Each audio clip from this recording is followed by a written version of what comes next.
Wachst du manchmal mit einem verspannten Kiefer, Kopf- oder Nackenschmerzen auf, ohne zu wissen, warum? Dann könnte unbewusstes Zähneknirschen dahinter stecken. Man spricht dabei von Bruxismus und du bist damit nicht allein. Viele Menschen knirschen oder pressen nachts mit den Zähnen. Häufig bleibt das unbemerkt, bis erste Beschwerden auftreten oder der Zahnarzt auffällige Spuren entdeckt. Was ist Bruxismus genau? Bruxismus bedeutet, dass du im Schlaf oder manchmal auch tagsüber unbewusst die Zähne aufeinander presst oder aneinander reibst. Das kann durch viele Auslöser entstehen, zum Beispiel Stress, Anspannung, schlechter Schlaf, Fehlkontakte der Zähne oder eine ungünstige Kieferstellung. Was zunächst harmlos klingt, kann langfristig ernsthafte Folgen haben. Was kann passieren? Deine Zähne nutzen sich ab. Du bekommst schmerzempfindliche Zahnhälse. Es entstehen kleine Risse im Zahnschmelz oder sogar Schäden an Zahnersatz. Die Kaumuskulatur kann überreizt sein.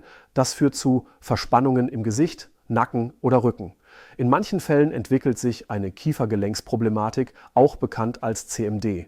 Viele Betroffene berichten von Kopfschmerzen am Morgen, Knacken beim Kauen, einer eingeschränkten Mundöffnung oder einem Gefühl der Überlastung im Kiefer. Doch die gute Nachricht ist, du kannst etwas dagegen tun und wir im Zahnzentrum Herne unterstützen dich dabei gezielt. Wie helfen wir? Zuerst analysieren wir ganz genau, ob du betroffen bist, durch eine ausführliche Untersuchung deiner Zähne, deiner Muskulatur und deines Kiefergelenks. Wenn sich der Verdacht bestätigt, fertigen wir eine individuelle Knirscherschiene für dich an. Sie wird nachts getragen, ist völlig schmerzfrei und schützt deine Zähne vor weiterem Abrieb. Gleichzeitig entlastet sie die Kaumuskulatur, was Schmerzen reduziert und die Kiefergelenke schont. In manchen Fällen empfehlen wir ergänzend auch physiotherapeutische Behandlung, Stressreduktion oder bei Bedarf eine weiterführende Diagnostik durch spezialisierte KollegInnen. Wichtig ist, wir betrachten dich ganzheitlich und suchen nach der Ursache, nicht nur nach dem Symptom. Unser Ziel im Zahnzentrum Herne: deine Beschwerden ernst nehmen, dir eine wirkungsvolle individuelle Lösung anbieten und deine Zahngesundheit langfristig erhalten. Fazit: Zähneknirschen ist nicht einfach nur eine Angewohnheit. Es ist ein ernstzunehmendes Warnsignal deines Körpers.